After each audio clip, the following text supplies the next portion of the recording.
Bashar, I Yes. just want to continue on that same path. And I just want to make sure that I got it. Oh, all right, by all means. So let's just stay on the concept of a war. Yes. That I think we all believe that it's something negative and something destructive, and we don't want to experience that in our lives. At least that's the way we feel. Yes. But if we want to go back and find that belief and Yes. change that belief Yes. in ourselves, Yes. that is not going to necessarily stop the wars, but it's yes, just... yes. Eventually you will find, again, remember, it's not actually about changing others. It's about changing yourself. And when you change yourself sufficiently, you will then find that you have shifted yourself to a parallel reality that is in harmony with your new belief. And in that parallel reality will only be the people who believe as you do, and in that reality there will be no war. Now, it may appear from a physical point of view that the reason that happened is because, well, maybe some people died off and they're not there anymore to make war. Or maybe somehow they just disappeared, you don't know what happened to them, but they're not around anymore. Or maybe a natural disaster comes along and wipes them all out, so they're not there anymore. Or maybe they just decide one day that they're good and tired of war, and then they don't do it anymore. Many, many different ways can be created to make it appear as if they have changed, but what's actually happened is you have shifted yourself to a parallel reality where that's simply no longer in harmony with who you are. Does that make sense? It does. So is there like a threshold that there needs to be enough of people feeling that way and changing those beliefs to... Yes, and that's what the year 2012 is about. The year 2012 represents the threshold where when you cross that line, you will finally actually have slightly more positive energy on the earth than negative. And it will begin to snowball from that point forward. It will begin to accelerate from that point forward. You will finally have tipped the scale enough so that it will guarantee that from that point forward, and I'm not saying it will be the next day, but it will be relatively rapid from that point forward. Once you tip the scale from negative to positive in terms of the majority of the energy on the planet, then things can really accelerate. Because remember, it doesn't take as many positively oriented people for their energy to outweigh millions and millions of negatively oriented ones, because the positively oriented ones are integrational, whereas the negatively oriented ones work alone. You follow me? So it is exponentially expansive when you finally tip the scales on the positive side, and 2012 represents the threshold crossing when it will from that point forward be slightly more positive, and then that will allow you to accelerate your energy so that you will find that somewhere between the year of 2033 and 2050, war will be eliminated forever. All right? Thank you. Oh, I had nothing to do with it. It's your planet. Thank you. Bashar, what do you mean by positive and negative energy? Can you expand on that? Please? Positive energy is that which integrates, unifies, makes whole. Negative energy, mechanically speaking, is simply that which segregates, separates, causes the idea of discordant vibration as opposed to harmonious, in alignment vibration. Does that make sense? It's just a mechanical description of the energy. It does, but... It's not the idea of good, bad, right, wrong.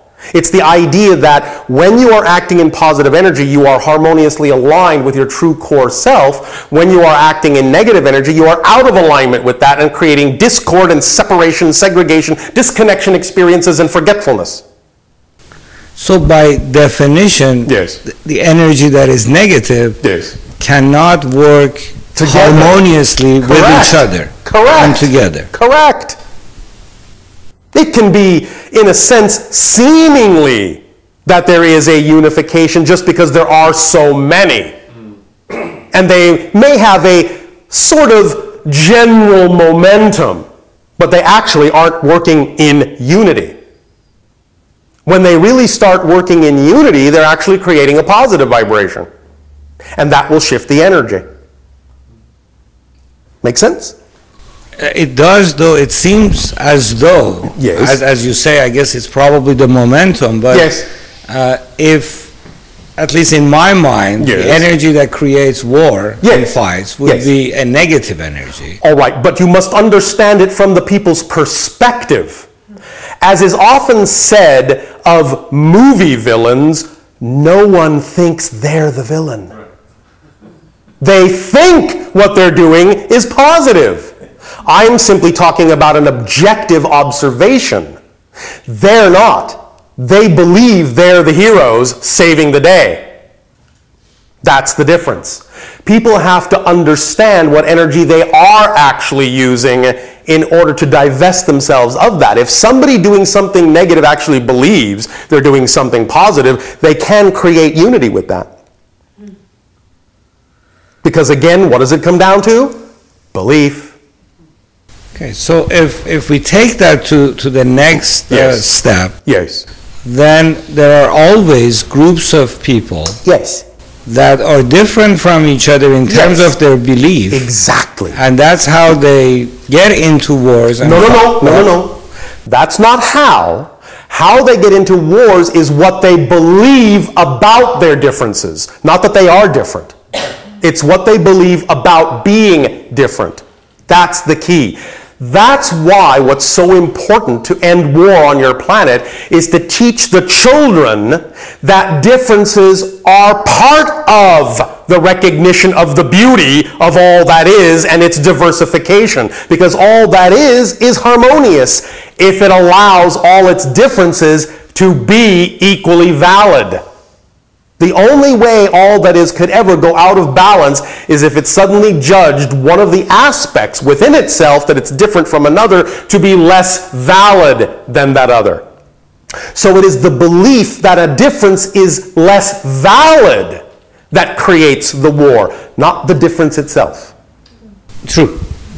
But again, if they believe and they are harmonious with that belief, that this difference needs to be fought out in a way. Yes, but you have to find out, the way to do that is to find out why they believe that. When you get to the crux and the core of why they believe that, you will generally find that from a negative effect, the core belief will actually be one based on fear. And if it's based on fear, then yes, there is an underlying negative vibration that is creating them to think in a way of denial of that negativity, so they then believe they're positive because they are afraid to face the fear that they have at their core. When you find out that the core belief is negative and they can see that it's negative, then they can change their belief. That's why it's so important to instill these understandings in the children. Because for many adults, not all, but for many adults, they simply will refuse to look that deeply because they have no longer the will or the capacity to do so. They have been too scared for too long. Although, again, for some, once they become scared long enough, they can also give up that point of view. It just depends on what theme they're exploring. Do remember this, however. Do remember this. It's very important to remember. I am not in any way, shape, or form condoning the actions of anyone in any particular way. But the point is this: you really are all fundamentally eternal spirits. It's not that big of a deal. You always exist. You always will. If you go against the grain sometimes, well, all right. Maybe there's a kind of a sadness that you didn't see that coming, didn't learn this, didn't learn that time. A recognition that, oh, all right, I could have done things differently. But the point is you will always have the ability to recognize that, and you will always have the ability to bring that back into alignment. The big secret about all the things that are fundamental to all the different religions and faiths on your planet, the big secret is, the real truth is that everybody actually goes to heaven, no matter what. Everybody goes to heaven, no matter what. Hell is not a place you go to. It's a state you pass through on your way to heaven. That's all it is. Remember, darkness does not exist by itself. Darkness is not a thing unto itself. Darkness is just the absence of light. Cold is not a thing unto itself. It is just the absence of heat. Evil is not a thing unto itself. It is simply someone operating without feeling the connection to God. But that connection is always there, and that's all there is. Does that make sense? It does very well, but what I don't understand is, again, when you mention the year 2012, yes, and the tip of the scale toward positive energy, yes, as opposed to negative energy, yes, again, where I get lost is where, the way I understand it, yes, if people who are at war with each other, yes, believe that they are not villains, yes, and they are not villains, and they're working in harmony with their yes, higher self or yes, whatever, and therefore they're acting towards positive energy. In their mind. They may not objectively be. I'm simply talking about the difference between an objective observation of what kind of energy they're actually using and what they may believe they're using. Okay. Yes, so the test objective matters. The test is where it's coming from. Yes. Whether it's coming from fear or joy. Or joy. Yes.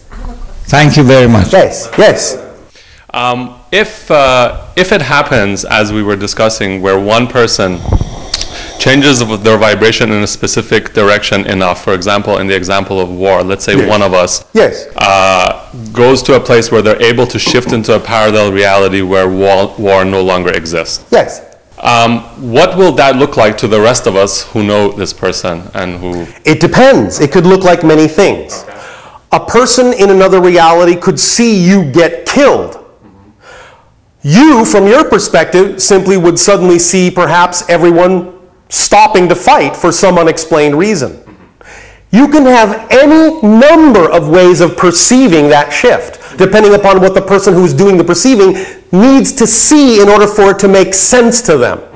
Now, if a person is really open to certain kinds of changes, they could actually have seen you just disappear.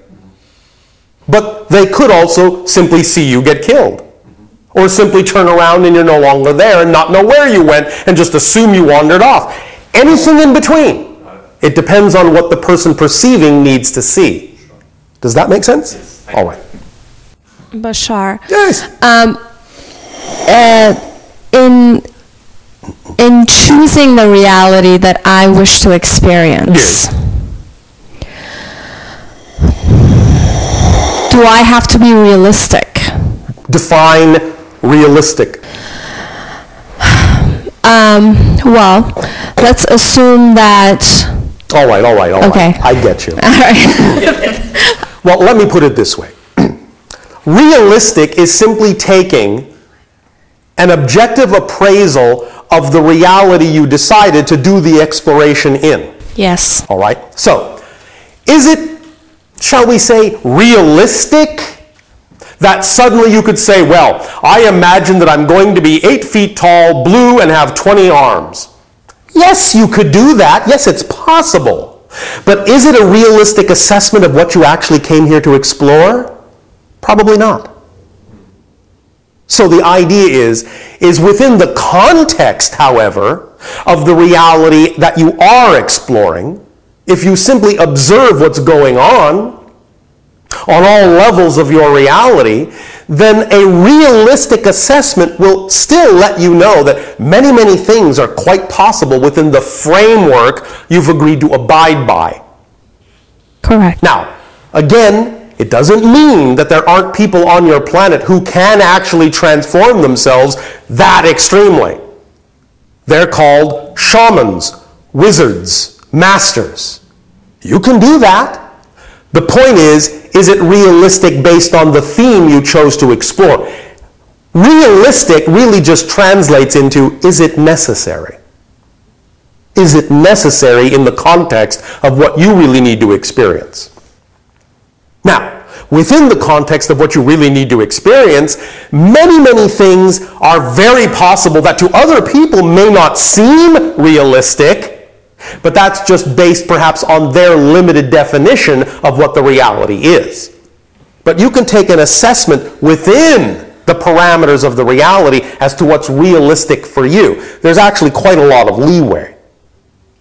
If I may have a specific example about this. Specific examples always help us deliver information that then can be specifically applied to your specific life. In the past, in the recent past, I have been exposed to a potential possibility of interference. May I stop you for a moment? Yes. Why are you describing this so hesitantly? Because I'm not clear about it. There's hesitance in the information that I am contemplating. All right. But fundamentally, what is the concept? The concept being that there's darkness at work. Darkness at work. Correct. Ooh, that sounds so ominous. It does, and it's not comforting. All right. And then why buy into it? I'm not buying into it. I'm exploring it. You're the one that mentioned it. Yes. No. So going back to my original question, even assuming that that is a possibility in the realm of existence, how does it affect you? I need not explore it in my realm of reality if I choose not to, and that will be my reality. Is that correct? In a sense, yes. Even exploring it may be a term that means different things. You don't have to experience negative results even from the exploration of negativity. Because remember, becoming more is the process of integrating, not excluding. Okay. It's the process of giving validity to the negative aspects within yourself, but not choosing them. It's not denying them, it's not pushing them away, it's not cutting them out, it's not excluding them, it's actually embracing them, including them, but then when everything is an equal choice, not choosing them. That's the difference. Because all that is, obviously, embraces everything. Dark and light, positive and negative. So the idea is that when you can recognize that you contain as much negative potential as positive potential, but that that's okay, that the negative potential doesn't have any more ability to push itself on you than the positive side does, that they're just equal choices, then when everything is equal and balanced, then you can acknowledge, yes, yes, yes, I have all this darkness within me. Yes, I have all the potential to choose all these negative things. Is that what I prefer? No. But is it equally valid as a choice? Yes. But I am at a place of balance now where I know that's simply not my preference. So while I love it unconditionally as a choice I could make because it's equally valid to any positive choice I could make, right now from the level of understanding I have created within my consciousness, I simply prefer to choose this without invalidating that. Does that help? So it may exist, but it need not be within my reality. It exists, but it need not manifest. As long as you allow it to have equal ability and equal value if it did. Does that make sense? I know you're dealing with a paradox here, but that's where the power comes from. Anytime you're dealing with a paradox, you know you're at the center of your power. Darkness must be allowed to be equal to light in order for you to choose the light. So there need be an recognition of the potential of darkness. An acknowledgement and an allowance. Because if you're not acknowledging and allowing that, how can reality acknowledge and allow you? Thank you. Make sense? Very well. It's just a reflection. Thank you. Thank you.